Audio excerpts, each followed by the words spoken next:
And I want to introduce to you Erin Murphy. She's the Executive Director for the Haitian Timon Foundation. She's come here from Atlanta.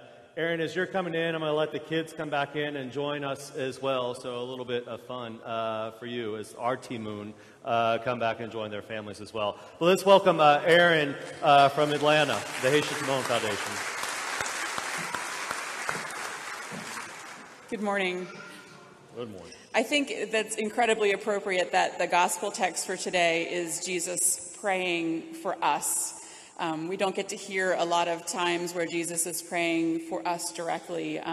You hear a lot about Jesus talking to his disciples, telling them what he thinks they need to do, how they need to live, giving them a guidepost and guidelines for life. But today we got to hear and listen in as Jesus prayed to God on our behalf. And as Pastor Paul said, one of the things he prayed for was that as God sent him into the world, that he would send us out into the world. And so many of you over the last few years have been called to serve in Haiti, to answer the call to go out into the world, into Haiti, to serve. And if you've ever served in a mission context, particularly in a third world country, the first thing that somebody asks you if they hear you're going is, what are you going to do while you're away? And it may sound like semantics, but HTF sends people down in the context of immersion, not mission. Now, that's not to say that we don't believe in mission. We have a very strong mission and vision that we want to foster hope and sustainability with dignity for the people of Haiti so that all may have life. But we believe that that mission and vision will be best realized through relationships with our partners in Haiti. It's a grassroots approach, and I'll talk about that in a few minutes, what that means. Through those relationships, we are transformed. In fact, you'll hear a lot of people through HTF say, we need Haiti more than Haiti needs us. And so if you listen to the news or you read on the blog, a blogosphere, you'll hear about poverty and sadness and hopelessness and destruction.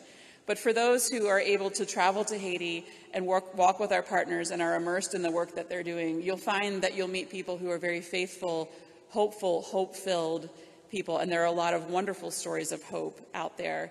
And so it's very, very difficult to raise women in particular out of ultra poverty, women who have been told that they're worth nothing, that they are not even human enough to be counted in a census.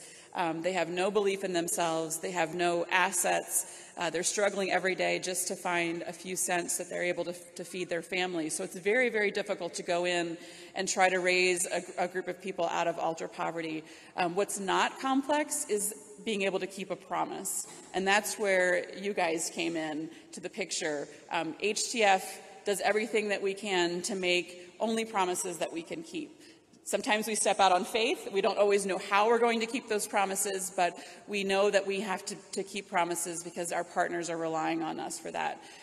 When Pastor Paul came to you in the summer of 2013, almost 2 years ago, and asked you to step out in faith to support this next group of women in CLM, you did, and you did it in a very, very grassroots way. I mentioned that HTF is a grassroots organization. It means that we're not a top-down, lots of experts coming in to say what has to happen in a particular situation.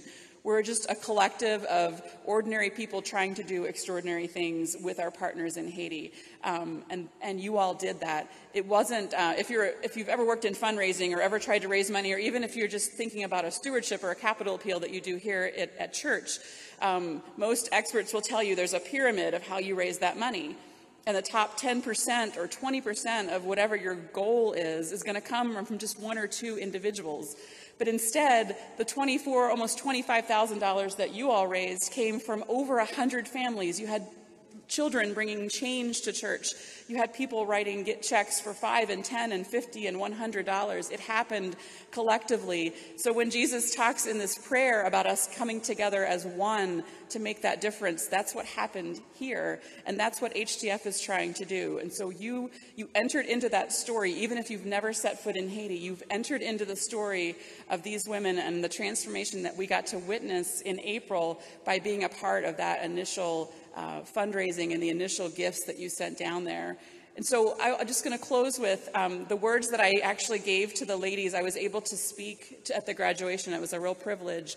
And after we had kind of built them up and told them how proud we were and how much respect we had for the hard work that they had done, I gave them a little bit of the call that was still in front of them. And I said, now you have an opportunity to stand up for those who can't stand up.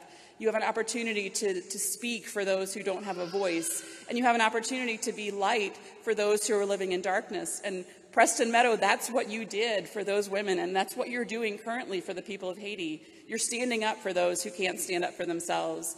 You are speaking on behalf of those who cannot speak. And you are light in the world that is full of darkness, and we see it every day. Our world is full of darkness. You are light. You're providing that light, and I just hope that you have the courage to continue to shine that light into the world, because we have a lot of work to do before everyone in Haiti can have life. And I thank you for inviting me along on that journey with you. Thank you. Thank you, Erin.